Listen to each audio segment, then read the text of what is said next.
umaga po sa ating lahat. Muli ng Panginoon. Muli tayo ay magpasalamat sa ating Panginoon Diyos sa umagang ito dahil siya po ang nagkakda nitong araw kung tayo magkasama-sama at papurihan siya. Purihin ng Panginoon. Ihanda po natin ang ating mga puso't isipan sa pagsamba sa ating Diyos, sa pag-awit, sa panalangin, sa pagbibigay, at sa pakikinig ng kanyang salita. Siya Diyos po ang kapurihan at kaluwalhatian. Tumayo po tayong lahat para sa ating call to worship and opening prayer. Psalm 105 verses 1 to 5 po ang sinasabi, "O give thanks to the Lord, call upon His name. Make known His deeds among the peoples. Sing to Him, sing praises to Him. Tell of His wondrous works, glory in His holy name. Let the ears of those who seek the Lord rejoice. Seek the Lord in His strength, seek His presence continually. Remember the wondrous works that He has done. His miracle and judgment He are done." Praise the Lord. Harping mo na lang. O Diyos namin makapangyarihan sa lahat. Muli, pinupuri ka namin, sinasamba, tinataas ang iyong pangalan at tinatakila. Panginoon, kami po ay lumalapit sa magunto at humingi ng kapatawaran sa anumang aming nagawang pagkakasala. Ikaw na pong bahala magpatawad sa amin upang kami ay karapat-dapat na pumarap sa ito. Tunay nga, Panginoon, na nakakabuti mo sa iyong mga anak. Tunay nga, Panginoon, na ikaw ang Diyos na tagapagligtas at naglikha ng langit at lupa. Salamat, Panginoon, sa mga pagpapala at biyaya na ibinibigay mo sa amin, lalo sa kaligtasan ng aming pamilya. Salamat din, Panginoon, sa dakilang pag-ibig at sa iyong pagmamahal sa amin. Salamat din, Panginoon, sa pagtubos sa aming mga kasalanan. Tunay nga, Panginoon, na napakabait mo sa amin dahil ikaw ay pinako sa krus. Tunay nga, Panginoon, na kami ay nasa iyo lamang. Salamat din, Panginoon, sa mga binibigay mo sa bawat isa. Dalangin namin, Panginoon, na sa araw na ito ay lubos ka namin makilala at makita ang kagandahan at kaluwalhatian at kabanalan ng iyong salita. Panginoon, nawa ang salita mo at presensya ang manguna sa umagang ito. At ito ay aming maisa pamuhay sa aming pang-araw-araw. Dalangan din namin, Panginoon, na ang salita mo lamang ang aming marinig at wala nang iba. Alisin mo, Panginoon, ang sumasbagabal sa aming mga damdamin at isipan. Kaya, Panginoon, binabalik lamang namin sa iyong mataas na pagpulit at samba sa matamis sa pangalan ng Jesus, namin tagapagligtas. Amen. Ngayon po ay naanyang ko po ang lahat upang mawit ang pagpulit at pagsamba sa ating Panginoon sa pangunguna po ng ating music team na si AJ Alfaro. Sabay-sabay po natin itaas ang pangalan ng ating Panginoon.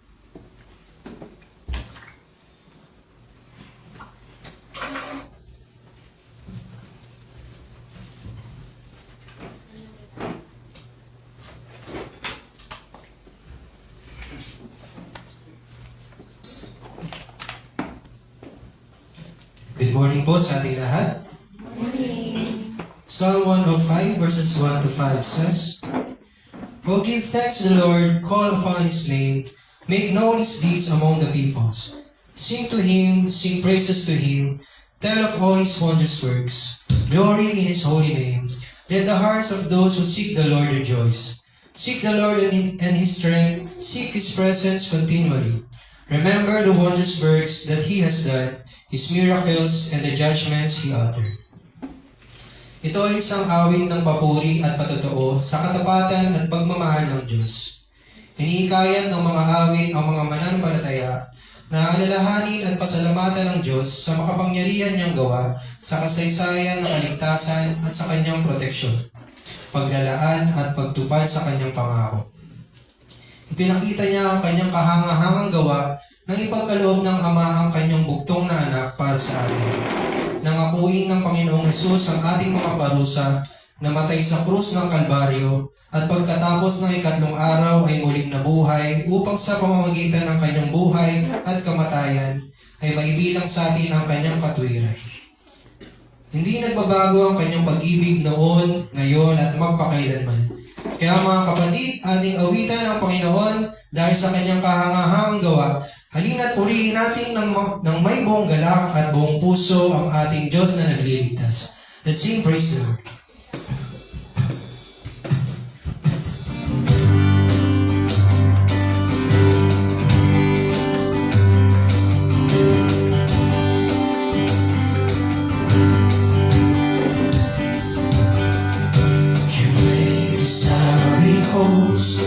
You trace the mountain peaks, you made it in the sky with wonders. The earth is your throne, from desert to the sea. All nature testifies your splendor. Praise the Lord, praise the Lord. His kindness, all creation, praise the Lord. Raise your voice, you heights and all your depths, from furthest east to west. Let everything that has breath praise the Lord. Reach into the dust. Dust in love is feeling with green. You form a sea of land, relax. To know the wondrous words, to tell your mighty deeds, to join the everlasting purpose. Praise the Lord, praise the Lord. Kindness, all creation, praise the Lord. Raise your voice, you heights and all your depths, from furthest east to west. Let everything that has breath praise the Lord.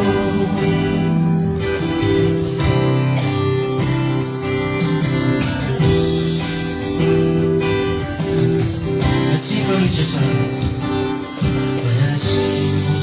resound, and mountain choirs ring out.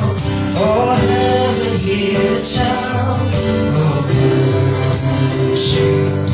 Let every nation ring its honors to the King. Our royal harmonies eternal. Praise the Lord. Praise the Lord, sing His praise, all creation. Praise the Lord, raise your voice, you heights and all your depths, from furthest east to west. Beauties and burning stars, all creatures here and far, from sky to sea to shore. Sing out forevermore. Everything that has breath, praise the Lord. Lakpan ba natin ang ating Panginoon?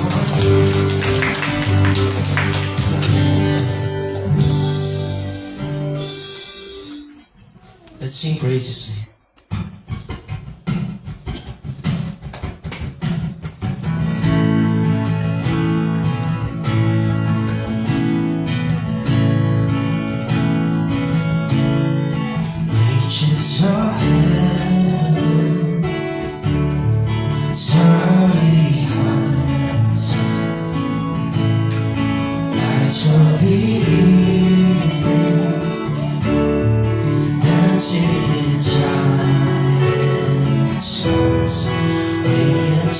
morning, breaking day.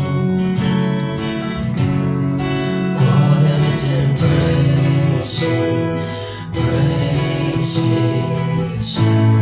Oh, praise Him. Oh, praise His name. Oh, praise His name. Let all His wondrous works declare His praise.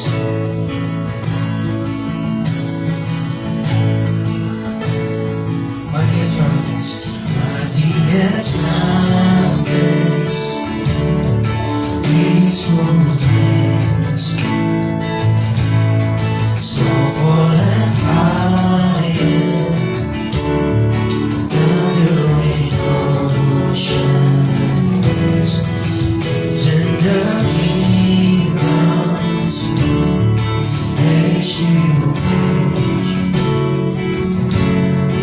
Oh, let them praise Him, praise His name.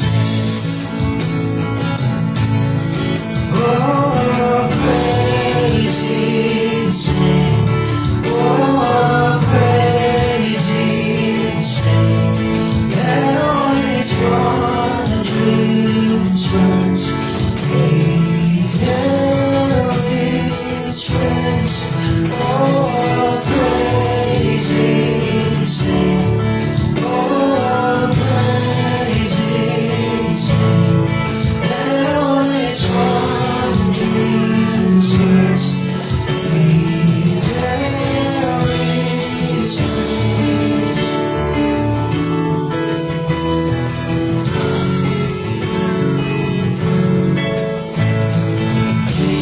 Enthroned in majesty, all things made by His decree. Hear creation's melody. Praise Him, praise Him.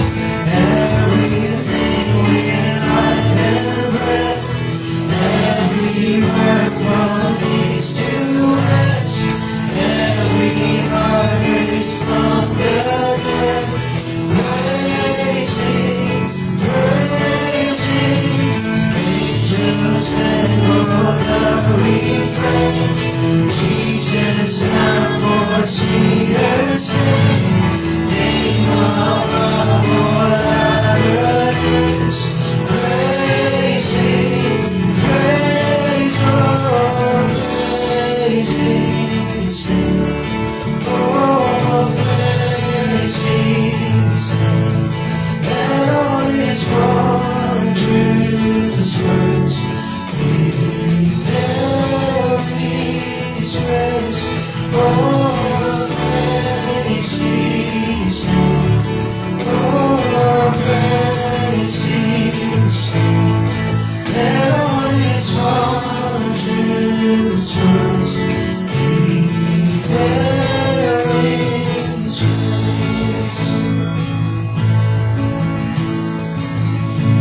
Once again, we'll praise His name. Oh, praise His name. Oh, praise His name. Let all His wondrous works declare His praise. Oh, praise His name. Oh, praise His name. Let all His wondrous works declare His praise. Muli, palakpakan po natin ang Panginoon. And we God be the glory.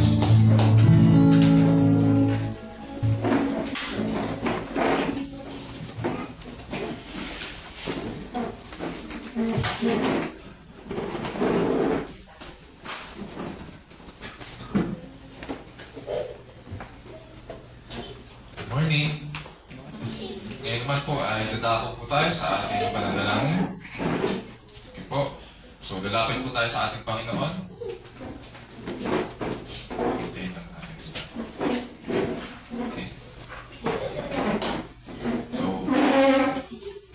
pikit po natin ang ating mga mata at tulog tayo sa ating Panginoon. Let's pray. Our Father in heaven, we praise your name, let all your wondrous works declare your praises.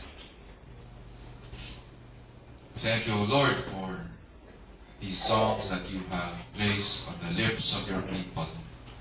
Thank you, Lord, for the privilege so that we can join our brothers and sisters around the world in worshiping you and in lifting up your name on high.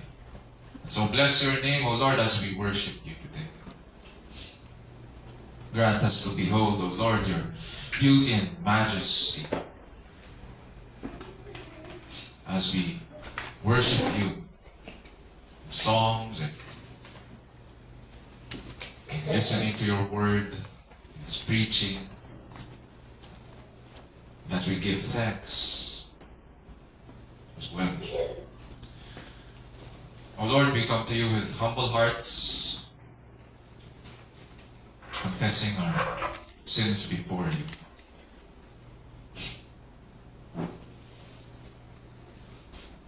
And we seek, O Lord, the blessings that Christ, your Son, has earned for us on the cross.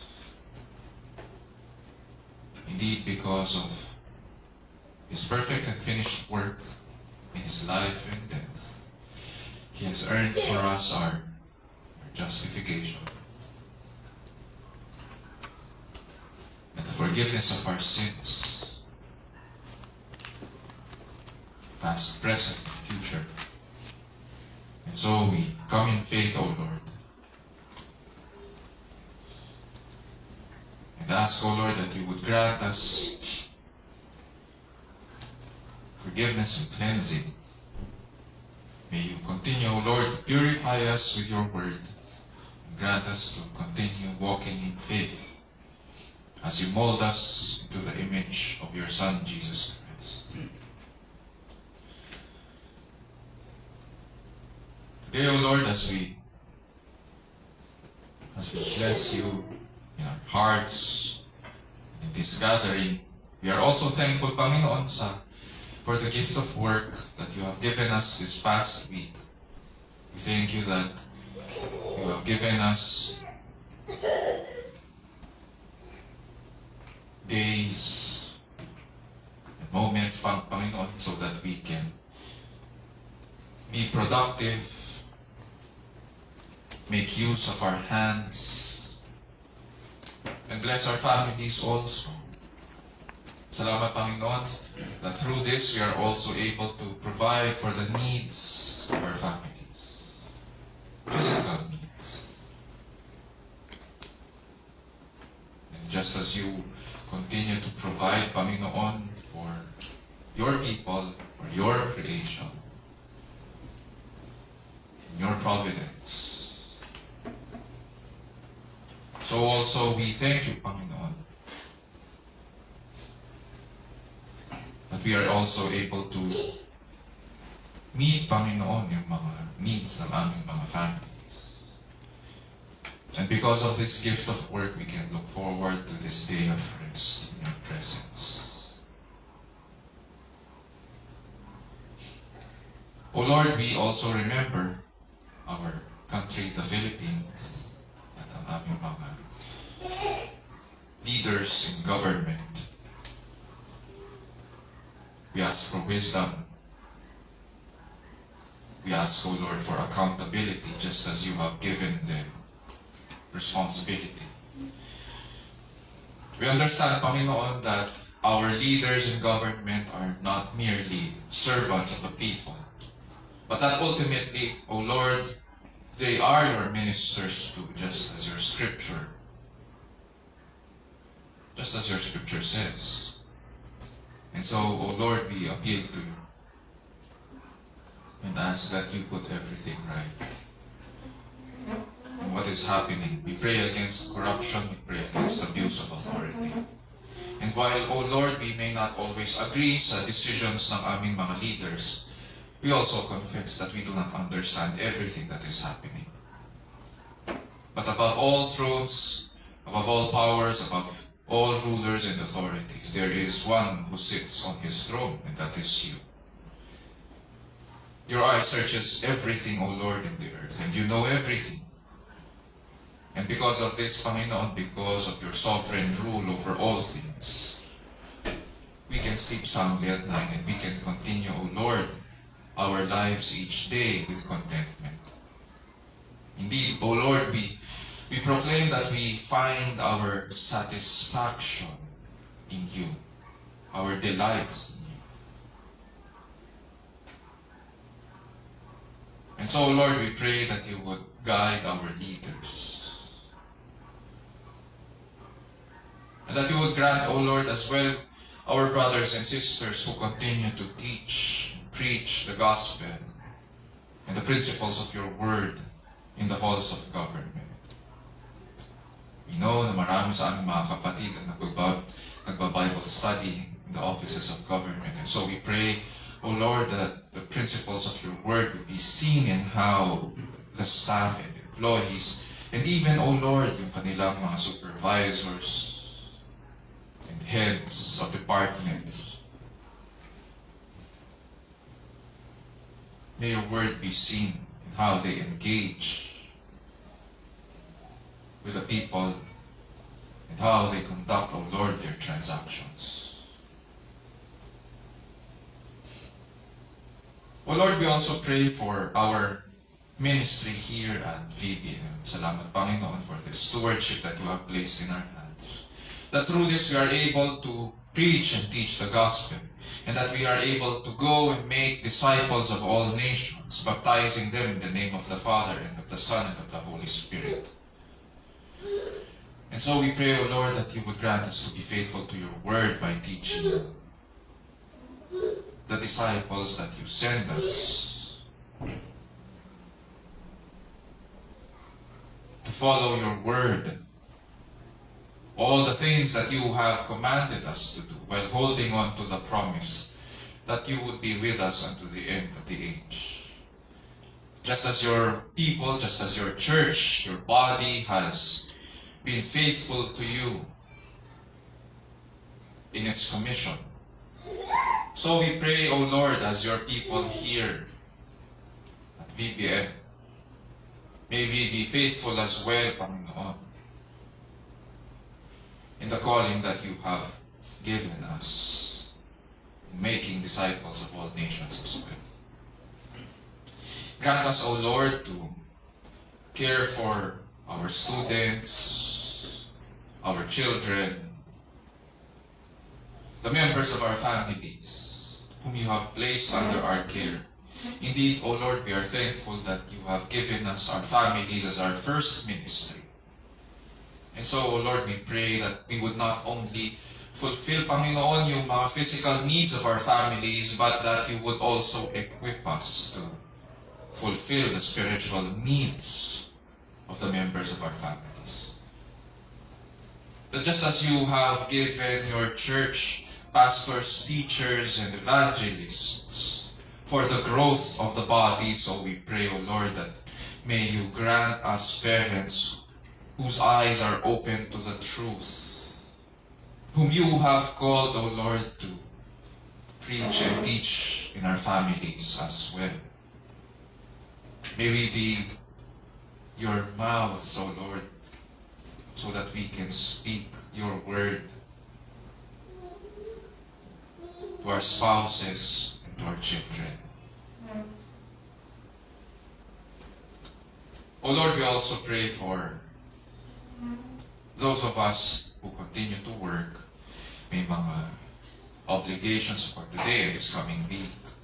We pray for your traveling mercies to be upon them as they go to their work, the beginning of the day on site, and then coming back home safe and sound.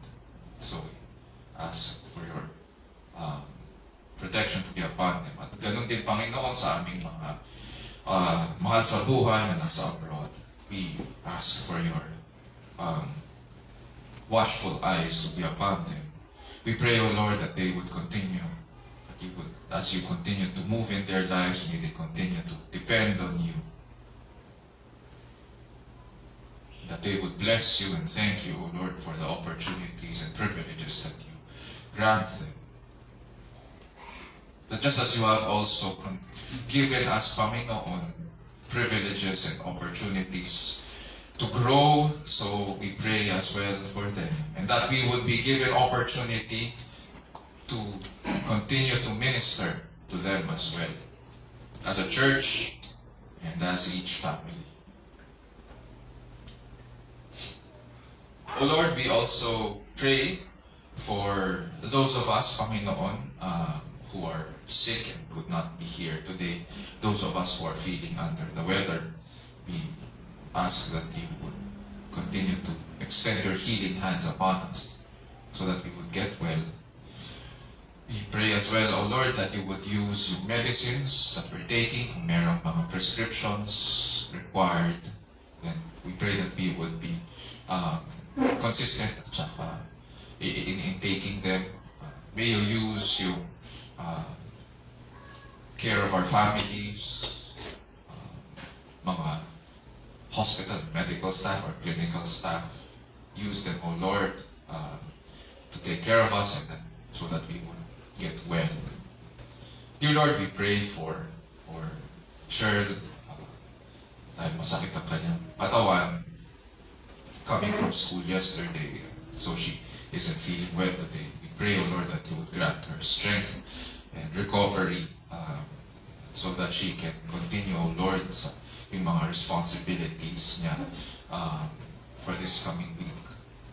We also pray for Ate Lea na masakit yung ulo at saka mahapdi daw yung kanyang mga mata nagluluwa. We pray for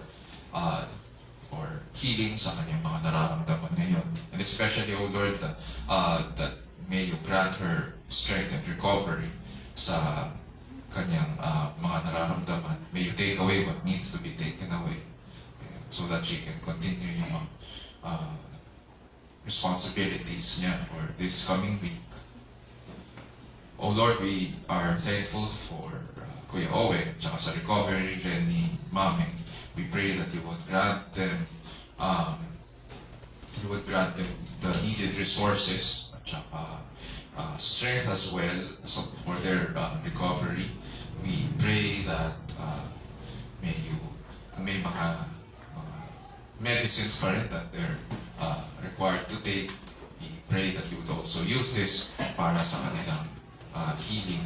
We are thankful, dear Lord, for the development that we see. At nagpapasalamat din po kami sa recent results na creatinine levels ni Mameng. And so we pray, O Lord, that you would grant her na ma-manage, Panginoon, yung kanyang health at ganun din sa mga loved ones who continue to help her sa kanyang pag-manage ng kanyang health. We also pray, O Lord, for Jobel, for Rian, at saka si Amaro na inuubo ngayon. We ask that you would help them, Panginoon, grant them recovery sa kanilang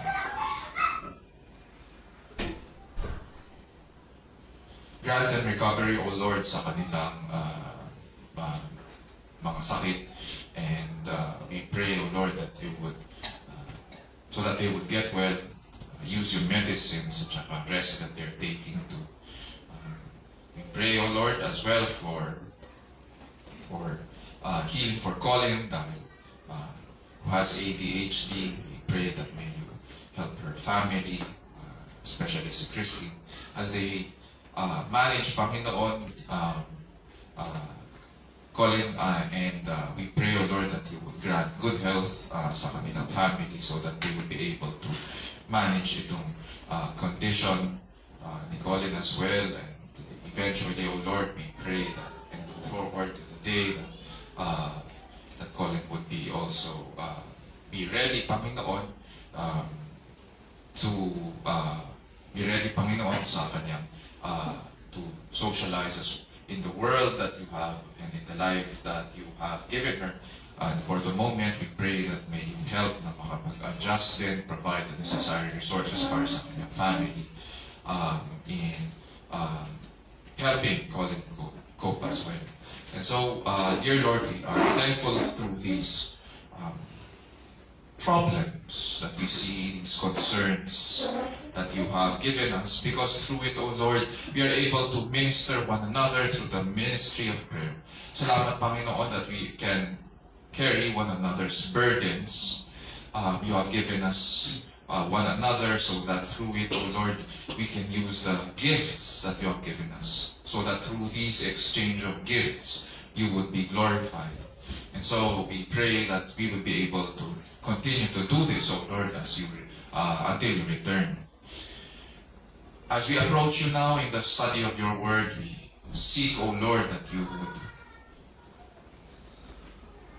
would open our eyes to the truth. Grant us to see your beauty and majesty, your excellencies. And as we behold you, we pray that you would grant us new desires as well. We pray that you would also speak to us in the study of your word. And in so doing, we pray, O Lord, that you would grant us to hear the shepherd's voice and respond to his call. And as you speak to us, O Lord, we pray that you would change us and we would be changed. We also pray, O Lord, for your servant who will be delivering, O Lord, the good news of Jesus Christ. And so grant him, O Lord, the boldness to speak before your people and in your presence as well. And so may your name be glorified as we worship you as one body. And this we pray in Jesus' name, our Lord and Savior. And all of God's people will say, Amen. Amen.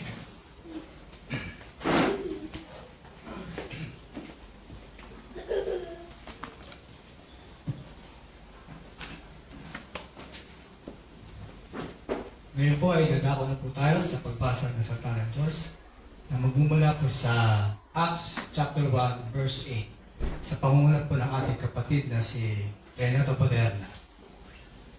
Tumayo po tayo lahat bilang paggalang sa salita ng Diyos.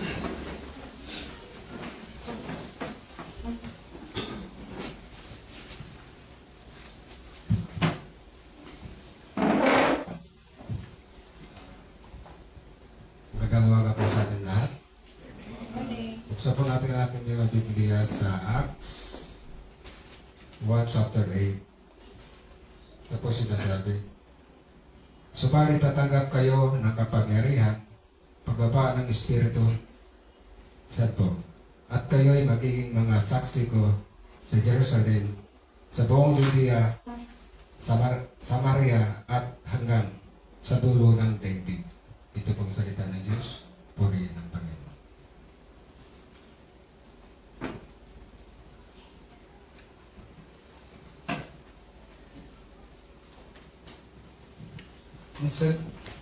Ang salita ng Diyos ay katotohanan at ito ay kanyang pinasihan.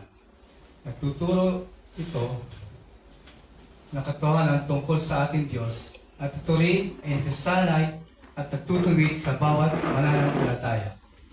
Sinasanay tayo nito kung paano ang matuwid na pamumuhay ayon sa kanyang katotohanan at kung paano ang tamang pagsamba sa tunay at nag-iisang Diyos.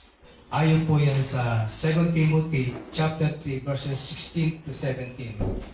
Ngayon po ay hatid sa atin ng ating pastor na si Pastor Raymond Benzer ang salita ng Diyos mula sa ating binasa sa Acts chapter 1 verse 8. Nawa ang banal na Espiritu ang siyang kumilos at tumulong sa ating sa araw nito upang makita natin ang kagandahan at kadakilaan ng kanyang salita, ang ebanghelyo ng ating Diyos at tagapagligtas na si Jesucristo.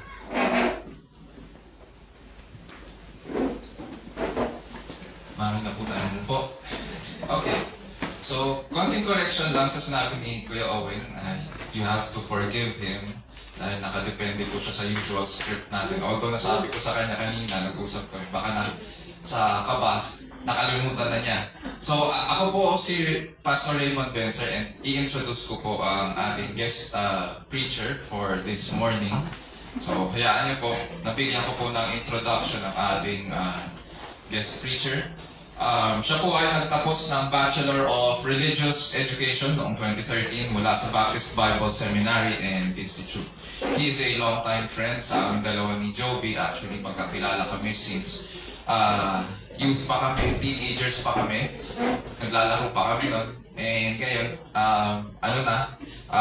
may kanya-kanya na kaming mga calling and vocations. Siya po ay nag-assist sa ministry ng Heritage Christian Fellowship Acropolis noong 2003 and 2004. Naging part po siya ng worship ministry doon as part of the on the job program ng seminary. And naging youth and outreach pastor din siya sa Emmanuel Baptist Fellowship noong 2004 hanggang 2020. Naging youth pastor din siya sa Emmanuel Baptist Church, yung mother church ng EBF sa Taytay, Rizal. At isa siyang drummer at toy collector, katulad ko rin. Actually, siya yung nag-influence sa akin na mag-collect ng Hot Wheels, pero mas marami yung collection niya. Parang museum yung kanyang kwarto. Pero hindi pa ako iniimbita doon. Mahilig rin po siyang mag-motorides. So, expect niyo po na magkakaroon po tayo ng mga programs na ganito for this year. And he will be helping out. Mahilig rin po siya mag-basketball, table tennis at mag-gitara.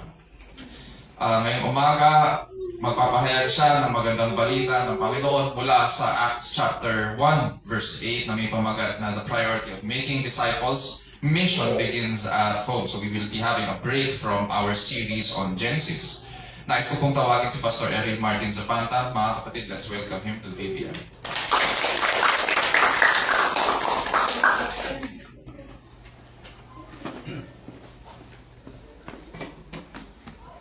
Good morning po sa lahat. Morning. Muna po yung mga Bibles po yung sa Acts chapter 1 verse 8. Salamat po sa Panginoon na nagawang pagkakataon na makipag-speak po sa inyo.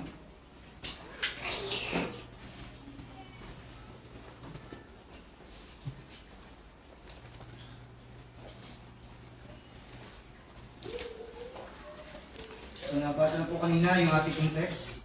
So ulitin ko lang po, sabi po dyan, Acts chapter 1 verse 8, But you will receive power when the Holy Spirit has come upon you, and you will be my witnesses in Jerusalem, in all Judea and Samaria, and to the ends of the earth.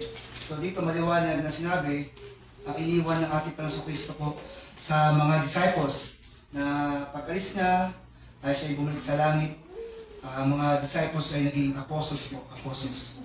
Bali mo natin. Di ako sa matangkad eh, sorry. Di lang ako ganyan.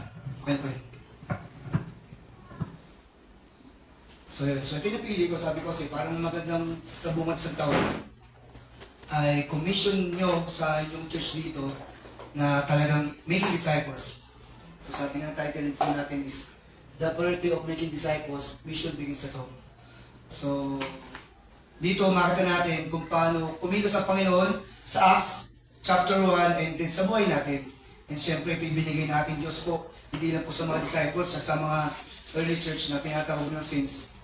Kumbaga ay dumating o umabot sa panahon natin na tayo ay na-share ng gospel. So ito'y buhay na buhay. And so, bago tayo patuloy, tayo po muna ng inlet. Let's pray. Amang Diyos, salamat po sa umaga namin sa amin. Salamat po sa pagkakataon na kami po yung makapagkalapon sa Panginoon. Kayo po magbisa ng wisdom knowledge at mga po aming malaman to. Kayo po yung malimay at meron po yung matunan sa pong pag-aaral Lord ngayong mga ito. At muli masalamat po sa mga Jesus name. Amen. Next po, for our context. So usually ginagawa ko, naglalagay ang context kasi nga depende sa team kada month. So si Manuel po, ganun po, may team kami. Pwedeng love, joy, peace, or pwedeng missions. So ginagawa ko para hindi mawala sa context yung pag-aaral natin, naglalagay ko ng ganyan. So yung context summary nito ay hango sa Bible reference. So makita niyo yan sa Google. So ngayon kasi napaka-modern na. So dati kasi yung mga early 2000. So mahirap pa mag-Google, mahirap pa mag-search. So madalas bibigyan tayo ng libro para malaman mo ano yung context, ano yung nilalaman talaga ng ano. So madalas, malaman siguro mo maraming libro. Di ba nagsasawa? Di mo sisir mo na maraming libro yan. So yun, so mga kalaro, ganun din ako rin. Pero ngayon kasi napaka-modern na, so maraming application. Actually sa Google Store na, marami na rin eh. Di ba, libre. So dito, para makita natin ano yung context ng ating pag-aaralan. So dito, sabi dyan, Acts chapter 1, verse 1 to 11, fulfills Jesus' teaching that for the Holy Spirit to come, He must return to heaven. So ayon sa dyan. So ito na yung panahon na kung saan ay babalik natin pa sa Kristo sa langit. After the crucifixion and resurrection, Jesus spent 40 days showing himself to his believers to prove that resurrection and give them instruction. So konting ano lang, so yung 40 days, malamang dito nakuha ng mga kulturang mga Katoliko, yung 40 days na kapag namatay isang tao, ay after 40 days, isi-celebrate pa nila. So probably dito kinuha yun. So sa aral ako, so dito nga nila halos amo. Pero syempre, mali katuran naman eh. Hindi naman naaayon sa sinasabi ng ating Panginoon Kristo dito. So now it is time for Jesus' earthly ministry to end. The Spirit to come into full effect. So nabanggit dyan sa John, and syempre Acts chapter 1, ito yung expanded account ng Luke. Kung babalikan nyo yung gospel o yung pagiging gospel. It is also part of larger section of Acts that describes the ministry of 12 apostles na dati binanggit ay disciples. Ngayon ay apostles na as they established the church in Jerusalem. So ito yung binabanggit sa Acts chapter 1 Acts chapter 1 to 7. So dito nakita natin sa ating binasa ay yung Book of Acts. Ito yung napakinig kasi nga po ito yung book of canon ng scripture na kung saan ito yung record ng early church nung panahon na yun na kung saan ay kung paano na-spread ang gospel, kung paano na-share yung ebanghelyo o yung good news o yung gospel sa buong mundo. So dito, kung di dahil sa scripture na ito, di natin malalaman yung early record ng church. So actually, kung hindi nga lang sinunog ni Emperor Nero, ba kaya Raymond, Emperor Nero? Nagsunog ba? Nung Jerusalem? Parang 70 AD yata yun, I think. So, kung di nasunog yung library doon, marami pa tayong mga history facts about dito. Pero salamat sa Panginoon kasi nga, kahit nasunog yun, so sa modern time natin, dito sa time natin, ay umabot yung gospel o yung good news.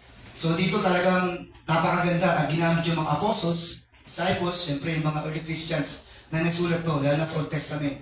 And syempre itong Book of Acts, ito yung sa atin sa pagkilos ng Holy Spirit, na kung saan ay napakagandang segue, na kung saan ay gospel patungo sa New Testament. So in fact, ang nagsulat ito ay si Dr. Luke. Ang nagsulat ito. So kung titignan nyo, wala siyang recorded kung sino nagsulat ito. Pero sabi niya ni Theophilus, ito si Dr. Luke. So kung binabasa yung mga Bible nyo, so siya si Luke, yung Gospel of Luke. So ngayon meron tayong two important truths na katotohanan, na pag-aralan. So dalawa lang yung nakita ko rito. Kasi ang hirap himayin, baka tumagal tayo. Pero two important truths kung mahalagang bagay. Una, sabi sa verse natin, but you will receive power when the Holy Spirit has come upon you. So unang nakita ko rito, unang katotohanan, na mahalagang katotohanan ay the Spirit empowered. So pinalakas ng Espiritu.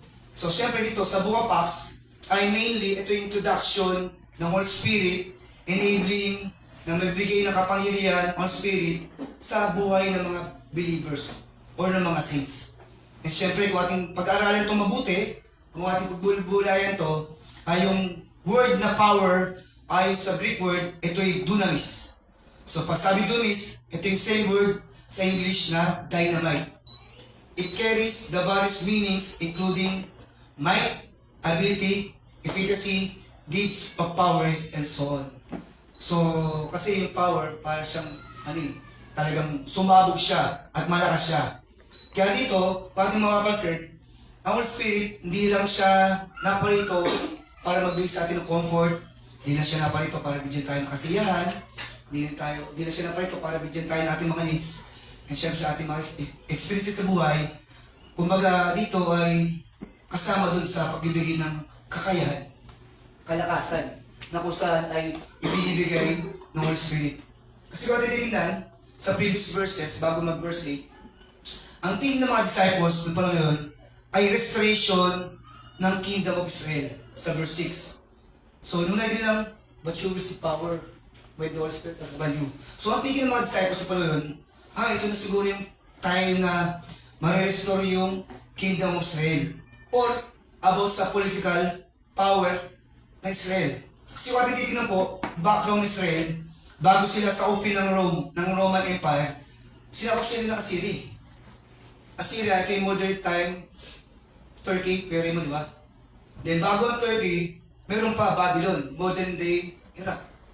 So ang tingin nila, at ang mga ibang elders doon, sabi na, baka ito na yung pagkakataon na mag-rest tayo ng power, tayo naman yung mga nanakop, tayo naman yung lalakas. Ayon sa verse 6, pero hindi. So hindi ganun yung thinking o yung plan na purpose ng ating Banso Kristo. But for the empowerment of the church or believers, ano pala yun? Kasi syempre, ako bilang sa halimbawa, Iudyo, thinking ko, ilang taon na ako dito. Thinking mo, kailan ba tayo magiging sagana, kailan ba tayo hindi tayo sasakupin? Diba? Kasi simula, ninuno, sinakop sila eh. Kasi ngayon thinking nila, baka ito na yung pagkakataon. So hindi. But for empowerment of the church or the believers. Ngayon, meron tayong two empowerments. So ito yung pagbibigay ng kalakasan o kakayahan. So ayaw gamitin yung kapangyarihan kasi yung kapangyarihan, wala naman tayong kapangyarihan bilang tao eh. Diba? So ang layo ng ni God at sa atin eh. Biro mo, creator, creature, immortal, mortal, powerful, vulnerable. Kaya ayaw kong gamitin sana sa Tagalog sa empowerment ng kapangyarihan. Ang gamit ko dyan is kakayahan o kalakasan. Kasi ang titignan, sa Book of Acts, yung mga disciples, at later sumama si Apostle Pablo, ay puspos ng Holy Spirit, na kung saan ay nagtuturo at nagpipreach ng gospel in empowerment sa mga taong nakikinig doon. At syempre dito, yung mga believers ay intindihan nila na kung saan ay ang tingin nila ay parang something na about sa political power or restoration, di. So yung thinking nila. Pero dito empowerment to foreign us. Kung bibigyan tayo ng kalakasan kakayahan na magawa yung purpose o plano ng Diyos sa buhay natin. So dito, tulad ng mga saints na pala na yun, ang Holy Spirit po ay bumarito para mag-reside sa bawat saints and bawat believers. Na kung saan, the moment na sila tumanggap in Jesus Christ, paparawanan po, Holy Spirit. Ang Holy Spirit. Kasi yung pangako niya, yun yung bilin niya bago siya bumalik sa heaven. Na kung saan ay yung kapangyarihan ng Diyos magre-reside sa atin sa pamamagitan ng Holy Spirit the moment na tayo nagtiwala at tumanggap sa Kanya. So ito yung empowerment na sinasabi dyan. So hindi ito about political power or restoration of kingdom, but for empowerment bilang tagasunod ni Kristo. Ngayon meron tayong two empowerments. Una, through our proclamation. Ating magpabayad. So ano yung papayag? May dalawa dyan. Una, to witness. Maging saksi. Or maging bahagi ng gospel.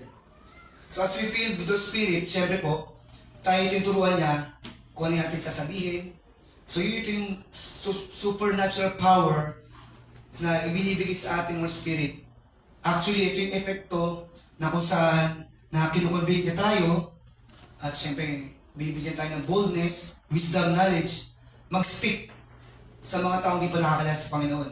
And syempre, siya yung usap sa atin, sa ating guild, at kaya natin ng tagapagligtas.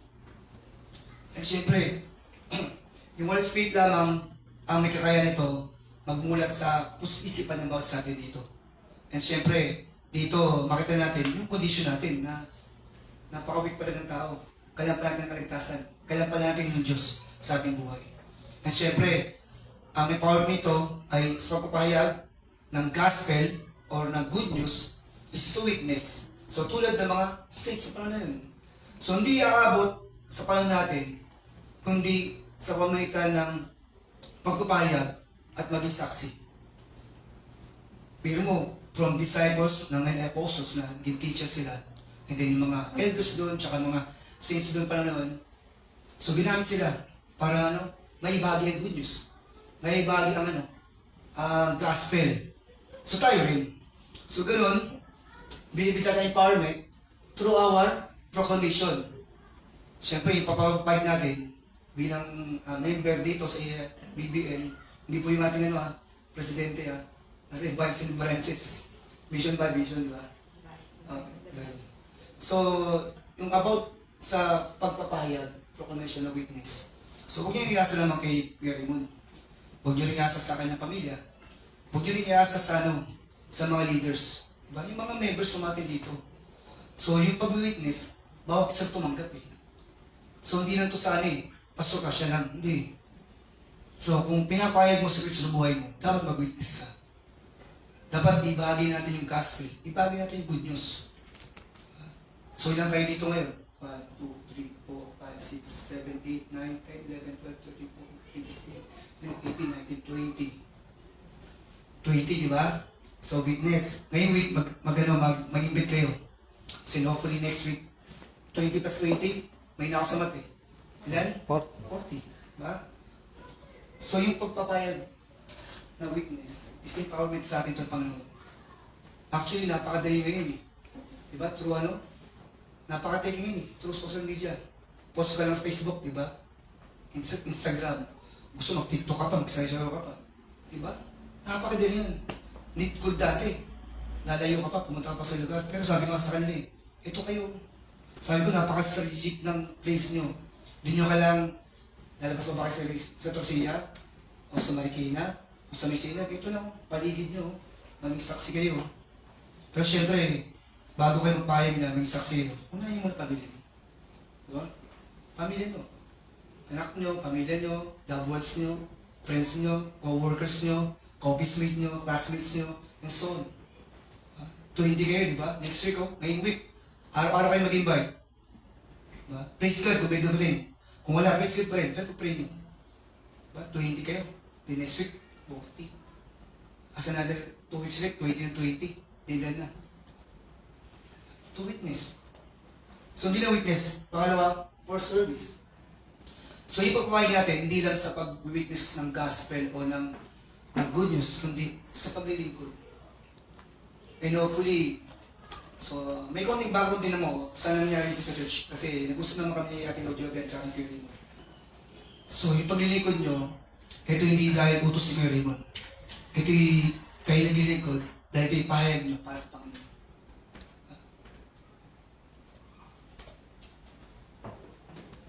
Mahirap kung yung pastor niya kumilos. Narasan ko yun, nakulong lahat. Mabigat. Mabigat, masakit. Hindi masakit, mabigat pala. Pero hindi enjoyment eh. Pero, ang dami nyo rito eh. Huwag nyo iasa sa pastor nyo. Huwag nyo iasa sa mga leaders nyo. Kayo mismo, tumulong kayo. Actually, paglilingkod dyan, hindi lang yung pag-share ng gospel eh. Sa church, ano ba kailangan sa church? Paglilinis, pagtugtog, pagturo ng bata, marami. So dito, pagpapahig natin, hindi lang sa pag-witness, kundi paglilingkod sa ating Diyos.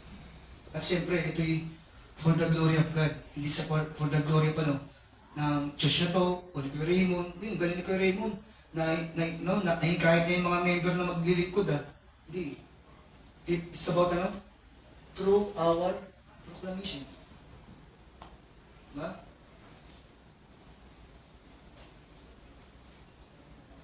Kaya nga huwag nyo paliwalan yun. Kuskurpin ka, proclamation yun eh. Sorry po kasi ako emotional preacher ako Kasi bago ko i-preach to, ito yung nire-preach sa sarili ko. Diba? Ipaglilinis lang, sabi nyo, parang paliwala. Hindi. Service yun para sa Panginoon. Pag guys ng buwan, service yun. Pag welcome bisita, service yun eh. Kaya kung yung baliwala niya, parang wala naman to okay lang naman to Hindi eh. Yung paglikod is, bawat isa sa puso nyo. Bata, hanggang sa pamatanda. Huwag nang sabihin, matanda na ako may sakit na ako. Hindi eh. May time na tayo ng Facebook, may time tayo mag ng Netflix eh. Yung pa time para maglingkod sa Panginoon. Kung wala pa kayo rito sa witness, dito ko muna sa service. Kasi doon magmamature kayo. Doon matututo kayo. Diyan tsaka ka mag-witness. Ha? Tandaan nyo, ito'y award proclamation. Hindi ako query mo, gagawin ko to, hindi. Sarili nyo yan, para sa Panginoon. Diba? So ito yung empowerment ng proclamation natin. Letter B, through our demonstration. Through our demonstration. Pero syempre, bago tayo yan, ba't tayo nakalimutan ko service, ito yun natin, involvement sa ministries sa church. Diba? Whether ito sa bata, sa music, sa preaching, sa worship service, it's all about pagpapahin niyo po eh. Then letter B, through our demonstrations. Pagpapakita. Pagpatotoo. So ito yung sa buhay natin. Ito yung sa isip natin, sa puso natin, sa buhay natin. So una, ano doon? For spiritual warfare. So ano to? About overcoming temptation of this world. So unang ano po, na pwedeng iba to sa atin, bigyan tayo ng pagsubok ng tukso mundong to, una pera. Diba? Riches. Well, sino ba hindi gusto nun? Gusto niyo ba yan? Kasi gusto ko rin na. Diba? Huwag ka na mag-tights, huwag ka na mag-offering. Kailangan mo ng ano, timpayaman ka muna. Ha? So di lang yun, maraming temptations sa mundong to, positions. Government, or ano, company. Tulad nung ano, isang kakilala ko, meron siyang kontrata sa government. So siyempre, realize siya, yung inaano yung servisyo is tama lang.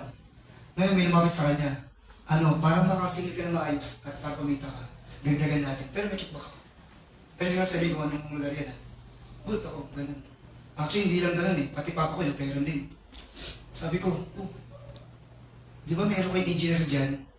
Ba't parang, ano nangyari? Parang walang mga alam. Tataka ako, pupunta pa sa amin yung yung tauhan ng isang munisipyo ng isang bayan para mag-estimate ng building. Sabi ko, di ba daming may engineering ano doon? Section. Di ba dami doon? Ano nangyari? Ha? So marami. Hindi lang yung pati fame, glory, anything na magpapalay sa Panginoon. Kaya ito yung demonstration natin sa kanya. Pagpunto na-overcome natin yung temptations. So maraming bato dyan. Huwag ka magsimba dyan, dito na lang. Mas masaya rito. Dito may patay ilaw pa. Dito, masaya lang dito. So, sa pagpapalitan ng bato natin, dapat makita sa atin to. Spiritual warfare. Huwag tayo magpadala. Kasi minsan, yung bato ng mundo, napakatalis, napakasarap, di ba?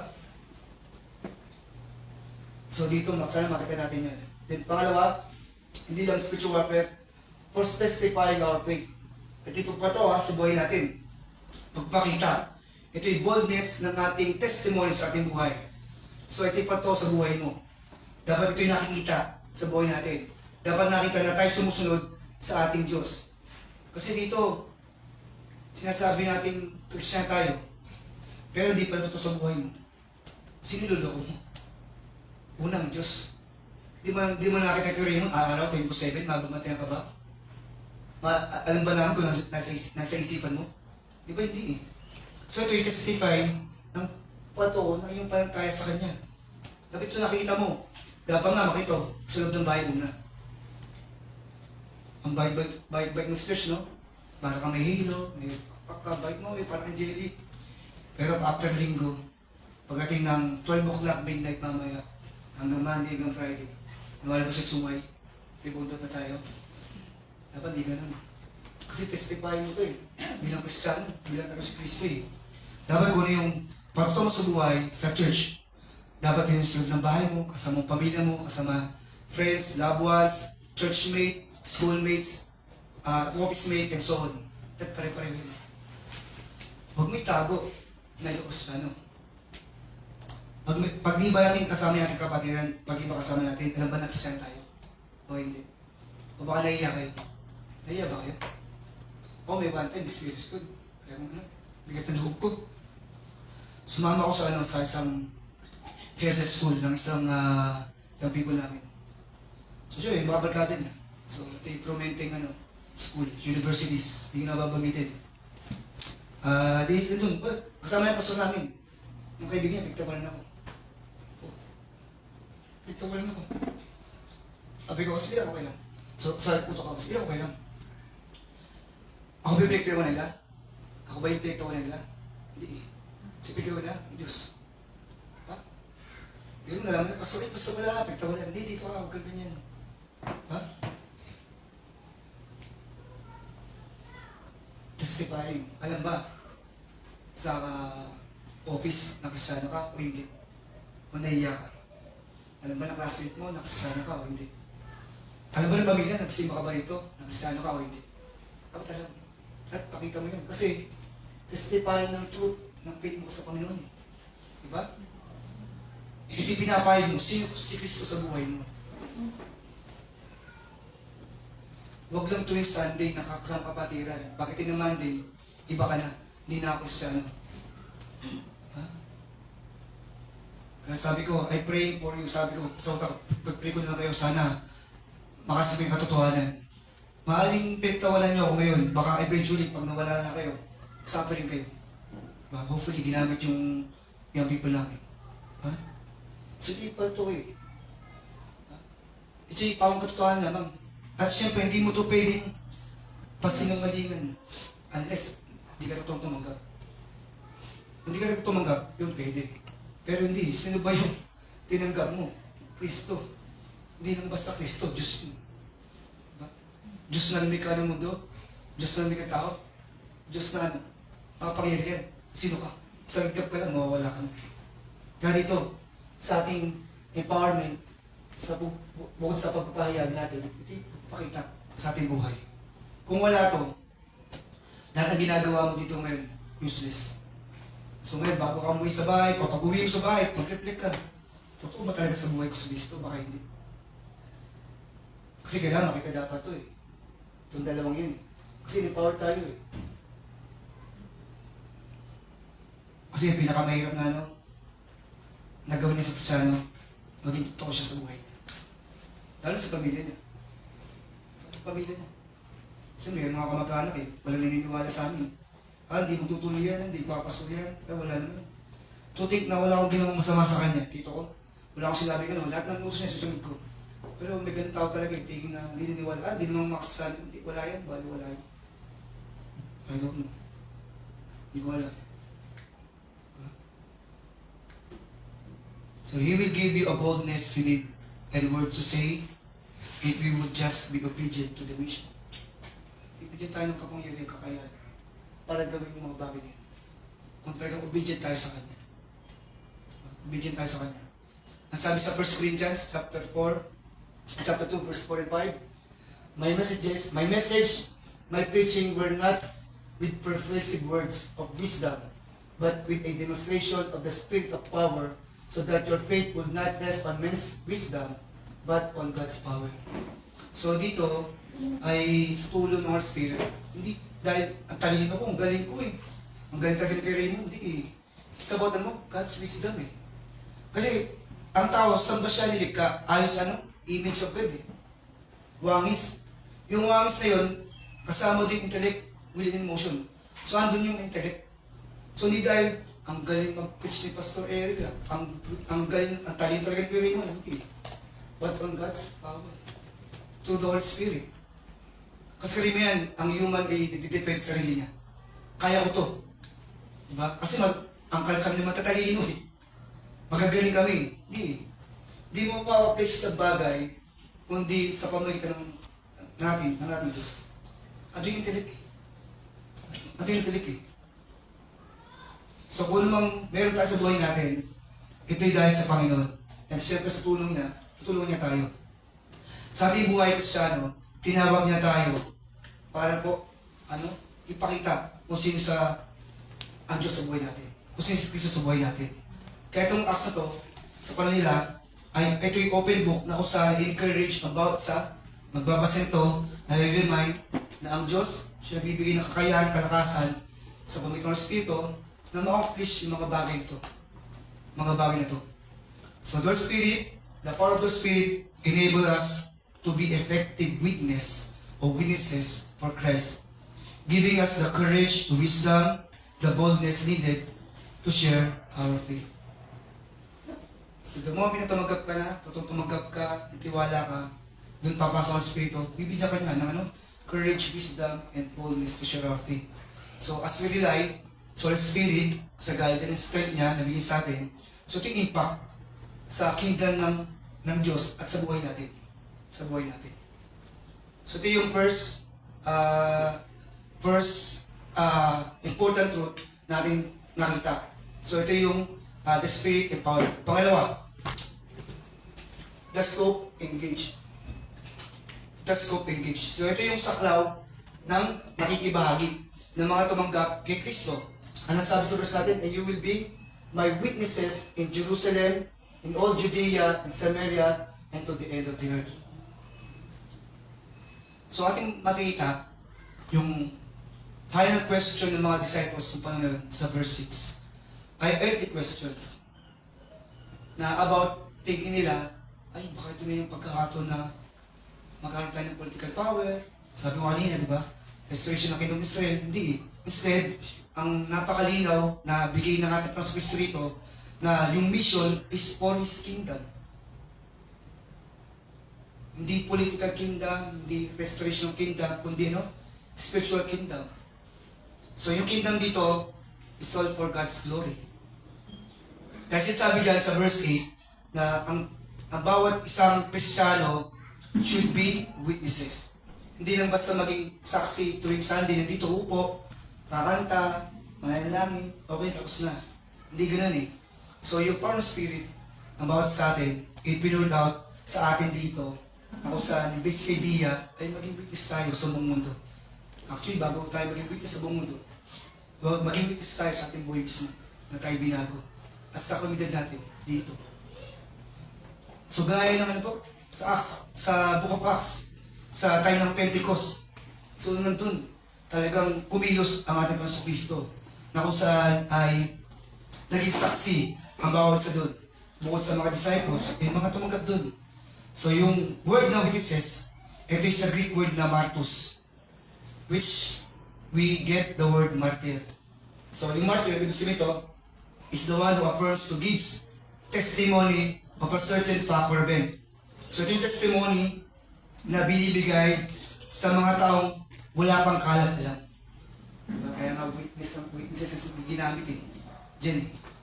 Magbabahagi tayo ng katotohanan o pangyayari na kung saan ay wala pa silang about patungkol doon. So dito nakuha yun. Yung witnesses, yung martus o martyr o witnesses. So ngayon meron tayong 4 engagement. 4 engagement dito sa verse natin. So usually sa mga theologians, ang nakalagay dyan is locally, regionally, and globally. So ngayon, iniba ko. Sabi ko kayo magandang gawin dito. So sa panahon, nabigyan niya ako ng kakayahan, kasi nga, ang title ko, priority ng disciples begins at home, di ba? Pero bago tayo pumunta doon, pumunta tayo dito sa Book of Acts. So yung engagement, saklaw ng nakikibahagi. Una, ito yung nangyari sa Jerusalem.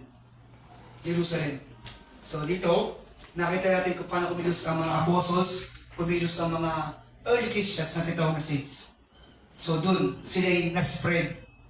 So sila yung nag-scatter. So yung scatter dito, hindi yung sa sa Gcash, yung baka Raymond, baka naglalaro ka nun. Gcash ha, tsaka sa mga pusoitos ba yun, o ano ba yun, bingo. Nakita ko sa mga pinsan ko. So nung panahon na yun, after ng mga selection ng ating Panginoon Kristo, may persecution. May pag-usig. Pangalawa, kasi inusig, siyempre ayaw yung maparsanan, yung para saan ang kamatayan, scatter sila. So, yung nakikisipon ng kabahagi, hindi lang sila natili sa Jerusalem. Ano sila pumunta? Judea. Kabilang bayan. Diba? Kasi kung ikaw mismo, kung walang persecution, di nag-scatter, at kung dito to sa hindi mapupunta sa kabilang bayan. Pwede mo, doon lang sa Jerusalem, doon tayo lumpas, ito na kawin nito eh. Pero hindi, ang ganda ng plano ng Panginoon eh. Pero mo, simula Jerusalem, dahil nga may persecution, nag-scatter sila, kahit may persecution na-scatter, nangyari, dahil sila puspos ng Espiritu, sila tumanggap, sila nakaras sa panahon, makatapos sila ng good news ng gospel. Yung mga tao na nandun, na mga early saints ng panahon na yun, ay dala-dala na sa kabilang bayan. At ang maganda rito, nung nakikibag, hindi lang natili sa Judea. So, kabilang bayan, hindi kabilang bayan kundi kabilang region. Kasi nakita natin yung pakilos ng Holy Spirit sa buhay ng mga saints ng panahon at mga disciples na apostles. Kasi nakibahagi sila. Nakibahagi sila. So, sa mo, hanggang sa dumating sa to the end of the earth. Kung di ginawa ng mga apostles sa Christian, hindi aabot sa atin dito. Kasi kung nandun lang sa Middle East lang yun, yun lang yun. Ha? Pero hindi, globally. Kaya may mga Christians group na na may mga nagsasalo, may mga event, dahil doon Kasi nakibahagi sila.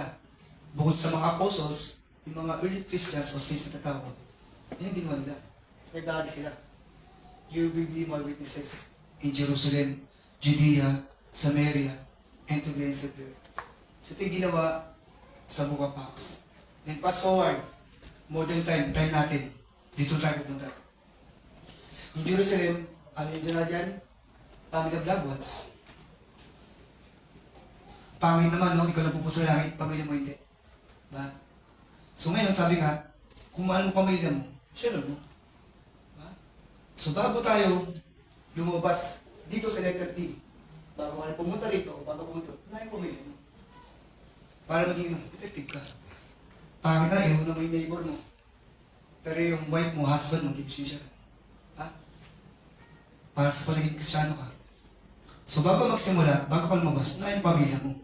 Lamas mo, anak mo, asawa natin. Di, asawa niyo pala. Wala pala asawa. Diba? Pamilya niyo. Diba? Pangit naman, after sa buhay mong to, hindi mo kasama ang pamilya mo sa langit, di ba? O wala kang pagmamahal talaga. Diba? Kung mahal mo, dapat share mo eh. Diba? Pero alam mo pinaka doon, mahirap, challenging. Kasi mas na, kung di ka lumaking Kristyano, convert ka lang, medyo matanda ka na, o sorry sa matanda, di ba, medyo agad ka na, ang hirap, di ba? Kasi kilala, pwede ba sa'yo na Kristyano ka ba talaga? Nagbago na ba? Parang hindi pa rin eh. Diba? Napaka-challenging ito. Pero importante yan. Kasi, part na kanina, testimony mo. Kanina, di ba? True demonstration, true, testifying our faith. Kung mahal mo, asawa mo, anak mo, kapatid mo, sharean mo, yan ang unahin mo, bago ka pumunta sa neighbors mo. Then pangalawa, after mo ma-sharean, pag-pray mo, basta pag-pray mo, doon hiniwala Hindi, sorry, yaman na sila. Hindi, makakalala rin yan. Hindi. You pray. Diba? Pray works na eh. Pag-pray mo, in due time, maaari hindi pa ngayon, after ilang months, at least, na-share mo ng gospel. Then, tsaka ka lumabas sa friends mo. Yan ang pinakadalawang challenging. Kasi nga sabi nila, mas madaling mag-share ng gospel sa mga hindi kakilala. Ha? Hindi, walang alam sa'yo. Walang alam sa'yo. Pero yung A and B, yung pinakamahirap. Pero yun ang pinaka... Iti-treasure mo sa buhay mo. Ba? Bigyan mo, share mo yung pamilya mo. Ba?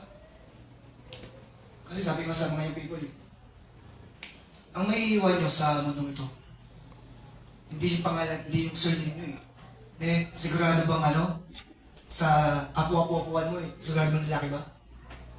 Ba hindi Sigurado bang yung title ng education sunsud ba?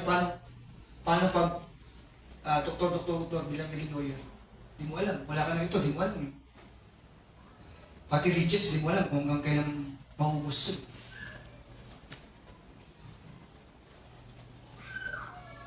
Ang miwan sa kabihan nyo, faith nyo. Faith nyo. Mabago man itong mundong to, mawala man itong PWM, mawala tayo dito, ilang years, 10 years, 20 years ago. Diba? Mawala yung bahay nyo, wala trabaho, walang pera. wala ka na lalaki, babae, puro babae na, maiwan yung faith mo. Ha? Maiwan nyo eh. Pero mo, sa labas sa pangin, ginamit yung lolo ko. Hanggang ngayon, Kristiyano pa rin kami. Hindi ni Kristiyano, puro Kristiyano. Kasi hindi mo niya faith eh. Hindi man niya naiwan yung surname namin na sa kanta.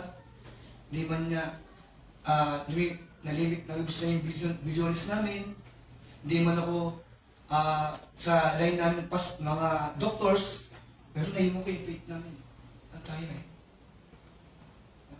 Importante yan. Unahin nyo yun. Loved ones nyo. Family nyo. Then sunod sa friends. Friends o pwede rin yan. Mga classmates or co-workers, office mates nyo. Isa rin nyo. Di ba tanong ko kanina, alam ba nagsasya kayo sa school? Di ba? Sa company, sa workplace nyo, sa bahay nyo. At alam dapat yan. Kasi nakibahagi ka eh. Tumangkap ka eh. Para saan ba yung pagtanggap mo? Ano, gusto mo tuwing Sunday, dito ka lang, nakapulang. Hindi ganun po ang pagiging Kristiyano eh. Ang isang Kristiyano na pag-obey sa kanya is kumikilos at nakikibahagi. Nakikibahagi. Then pangatlo si my neighbors. Tapos ka na sa A&B, so dito ka na sa neighbors mo.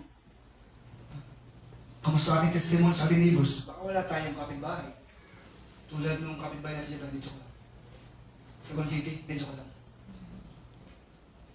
Kamusta? May kapitbahay pa tayo?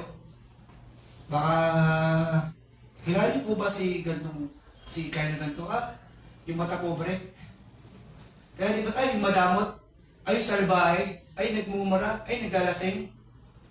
Very good. Testimony. Then, tsaka kayo pumunta din sa letter D. Pero dito, nandito kayo, unahin ito. Lalabas na kayo sa isang gate, paglabas nyo, dyan. Kahit ba meron sa kabila dito eh. Ba, makuha niya ba lahat yan? Sa dami ng tao dito, hindi niya makuha lahat yan eh. Pero ito yung simula sa panalangin. Bago kayo lumabas ng Marikina, pumunta kayo sa Masinag, pumunta kayo sa Taytay, Kainta, o Cubao, or Marcos Highway, unahin nyo rito. Ito lang, walking distance. Unahin ito. Taas yung pamilya nyo, taas ng friends nyo, neighbors nyo. Everyone else, ito na yun. Binibigay sa inyo ng Panginoon. Sabi nga kayo, at sabi ka rin, ang ganda naman ninyo. Kasi ito kayo, sa community kayo. Yung iba, ginagawa, lumalayo pa. Di ba, alam nga ba siya? Lumalayo pa. Yung may kakilala kami. Di ba, yung sa appreciate ng Emmanuel Baptist Church sa Pilihan. Nalabas pa sila. Kasi buntok dun eh. Pumunta sa bayan. Pero kayo to, paglabas nyo na, share ng gospel, at huwag kayong magsawa. Talagang puntahan nyo, panalangin nyo, at kulitin nyo. Darating ang panahon yan, diba? Paano nakikilos eh? Paano nakikilos dyan? So dito natin kung paano yung early church sa Acts ay nag-explode. Diba? Sumabog eh, kaya dynamite eh. Talagang sumabog across the Asia. Di lang natili sa Jerusalem. Tignan mo, Jerusalem, Judea, sa ends of the earth, binangkit natin lang ng Kristo. So hindi lang. Kasi no one sat on the sidelines. Every believer got busy telling others the message of the gospel. Bawat isa, busy, no? Dala-dala yung mensahe ng mabuting balita. Wala din nakapulang. Hindi, kaya mo na si pastor. Kaya mo yung mga leaders. Hindi ko na kaya. I don't think so. Ba? Hindi babang na tinapos sa Kristo yan. Hindi naipasa yan. Huwag natin iwan sa mga pastors and leaders lang yung job na yan. O sa mga missionary. It is the job of every believer. Maganda po, pakibahagi sa pagpahid ng gospel. You shall be my witnesses. Diba? You shall be witnesses to me. Ito yung magsimula, sunod ng bahay. Supposedly, dapat ang mission ng gospel nag-spread to far and wide. So, ito yung story ng Acts. Kung bakit umabot sa atin. Kasi kung dito ginawa ng mga early Christians, mga saints, apostles, hindi aabot dito sa atin, di ba? Hindi aabot to, hanggang doon lang yan. Sa Middle East, andun lang yan sa mga Arab country. Pero hindi eh, na-spread eh. Diba salamat sa Panginoon eh. So, isa doon, di ba, ginawa ng Panginoon. O kahit tanggapin ng mga Hudyo, o ginamit niya sa Apostol Pablo, para mo siya lang ng Gentiles. Ha? So dito yung mga disciples, or Christians, dala yung mission ng mabuting balita, ng gospel ng ating Panginoon Kristo. So Jerusalem was filled with the preaching of gospel, and 3,000 were saved on that one day. Acts chapter 2. Pero 3,000, isang araw lang. Ang tanong, who preached the gospel? Who preached the word? Nasa verse 4 po ng chapter 8 ng Acts. Sabi ito, therefore, those who were scattered went everywhere preaching the word. Hindi naman binanggit dito, no? Disciples, hindi sabi, those who were scattered went everywhere and preaching the word. As those people, believers, saints,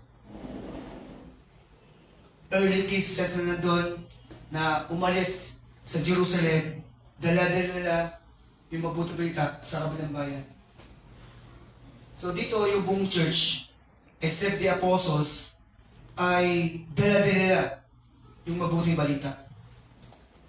Kaya dito sa Acts chapter 8, Acts chapter 1 verse 8, ito yung mga nag-scattered na kung saan ay nag-preach o nagbahagi ng salita ng Panginoon. This indicates that all men, women, youth, boys, and girls, dala-dalaan po, gospel, or ano po, good news. Diba? Sa ibang translation, di nga preach eh. Ang ginamit is brought the good news. Dala-dala ang mabuting balita. So, yung Acts chapter 1 verse 8, mga tao nandun, yung saints, believers, were filled with the Holy Spirit. And the church proclaimed the gospel na kung saan ay pinakita. Kung atin dito na kayo, Book of Acts, nakita natin, all Judea, Galilee, Samaria, were edified sa kilos ng Holy Spirit.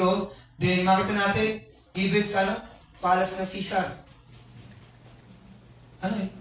Umabot din eh. Sabi sa Philippians chapter 4 verse 22, all the saints greet you, but especially those who are in Caesar's household. Umabot dun kay Caesar sa household, sa palace niya. Diba? So yung mission dito ay maging witness tayo, dahil natin yung gospel, yung good news, at syempre ang scope to ay yung buong mundo. Which means, across the street, sa neighbor, mayaman, mahirap, guwapo, sikat, kung hindi man, kung naman yun, lahat, share yung gospel. Hindi tayo mamimilit, hindi nakakaya, parang mayaman to. Ito, pwede to, medyo mahirap to. Umimili ba tayo? Ano sabi sa Matthew chapter 5, verse 14-16? Malipat po ako. Matthew 5, 14-16. You are the light of the world, a city that is set on the hill cannot be hidden. Nor do they light a lamp and put it under the basket, but on a lampstand, and gives light to all who are in the house. Let your light so shine before men, that they may see your good works and glorify your Father in heaven.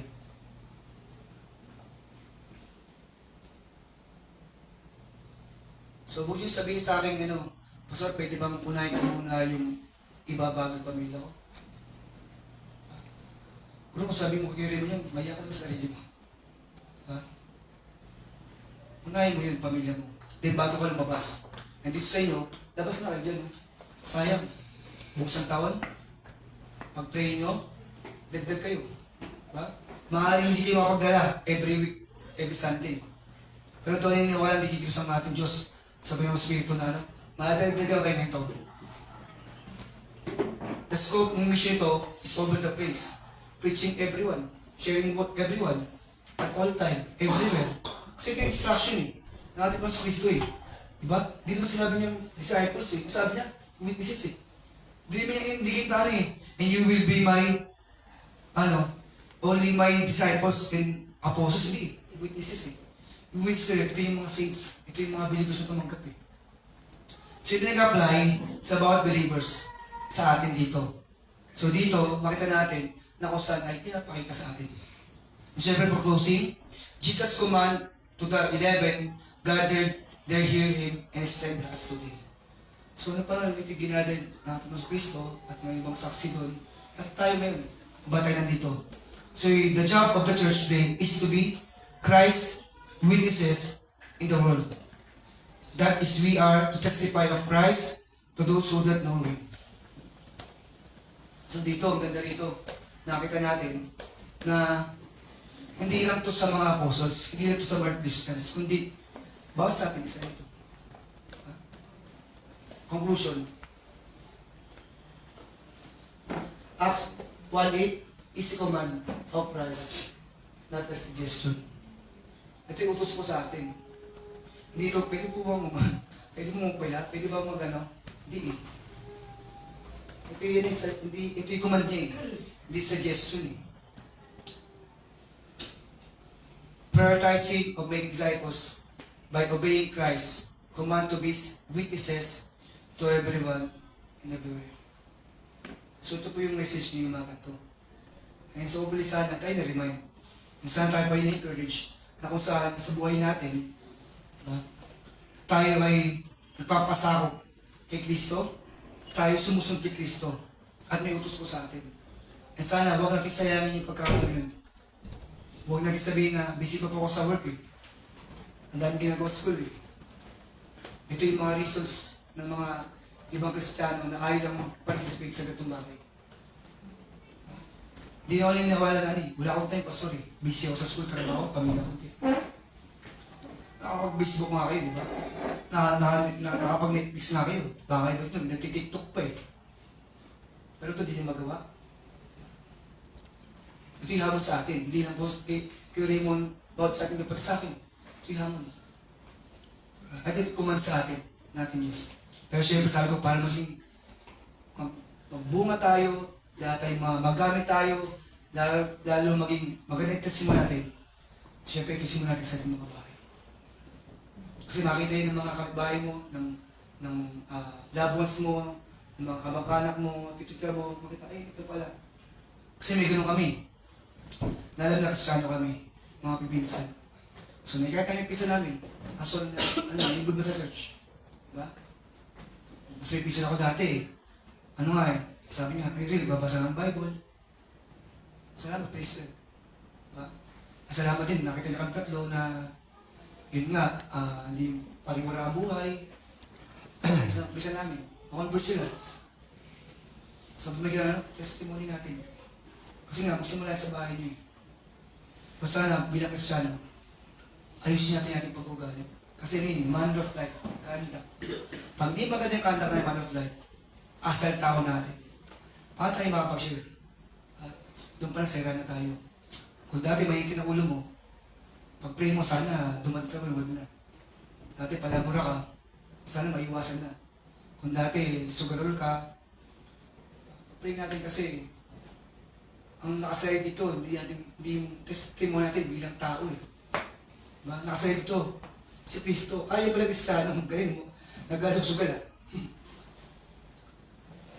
So yun po, Acts 1:8. But you will receive power when the Holy Spirit has come upon you. And you will be my witnesses in Judea, in Jerusalem, Judea, Samaria, and to the ends of the earth. Tayo po manalangin. Mong Bata, salamat po sa umaga sa amin. Salamat po sa pagkataon na kayo nakapagal sa panon, na po sa aking buhay. Po na meron kayo po sa amin, Panginoon. Ay po nalangin, ay binyo kami ng wisdom, knowledge, courage. At maibagi po namin ang gospel, ang mabuting balita. Unahin po ng pamilya, ng mga loved ones, bago ang aming friends, ay po mga classmates, ay po office mates, and neighbors, sa mga yung tao po na po tulungan kami Lord na mamuhay, dahil po sa inyong kagustuhan, tulungan ng ikit po sa inyong Panginoon. Muli salamat po sa mga Jesus name, amen, amen. Magandang umaga po sa inyo.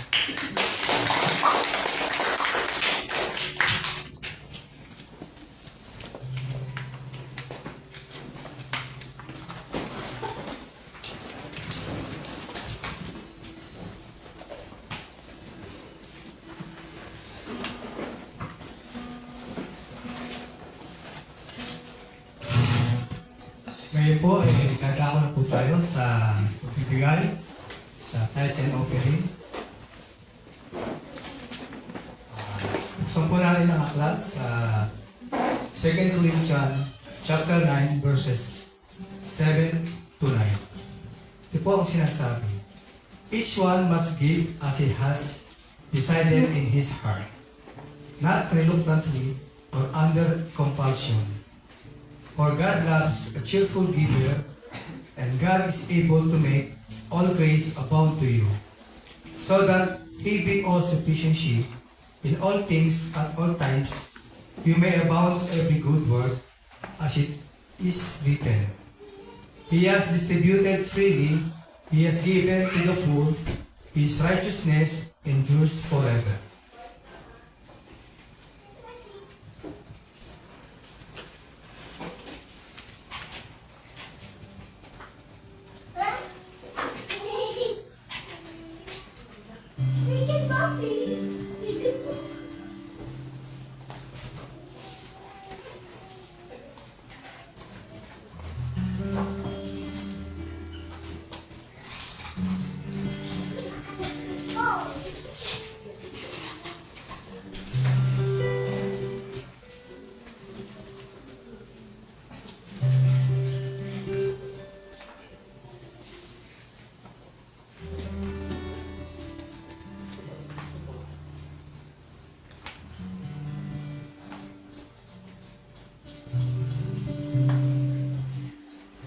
Ay po tumayo upang mawit na papuri sa ating Panginoon.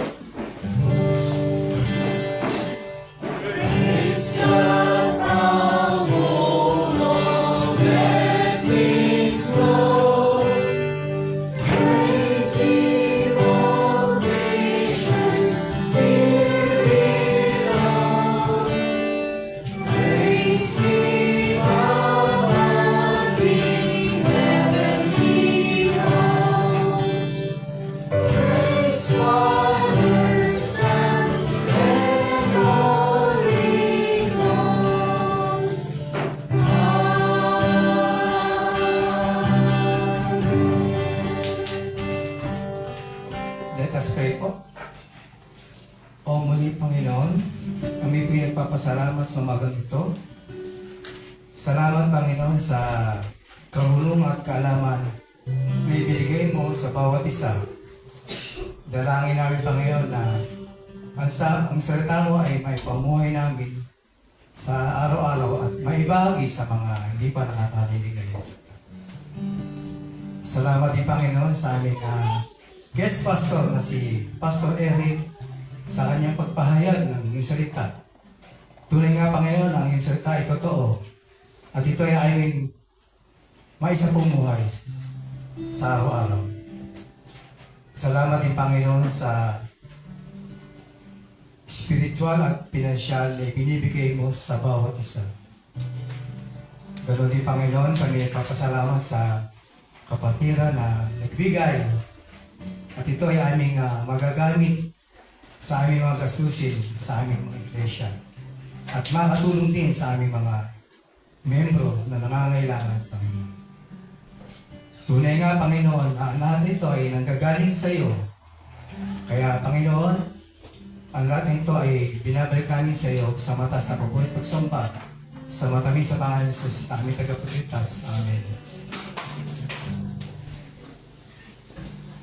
Manatili po tayo nakatin para sa closing and benediction.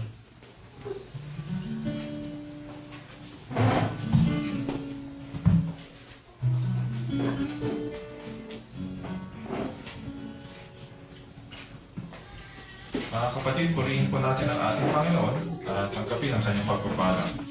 Now to Him who is able to strengthen you according to my gospel and the preaching of Jesus Christ, according to the revelation of the mystery that was kept secret for long ages past, but has now been disclosed and through the prophetic writings has been made known to all the nations, according to the command of the eternal God to bring about the obedience of faith. To the only wise God be glory forevermore through Jesus Christ. Amen.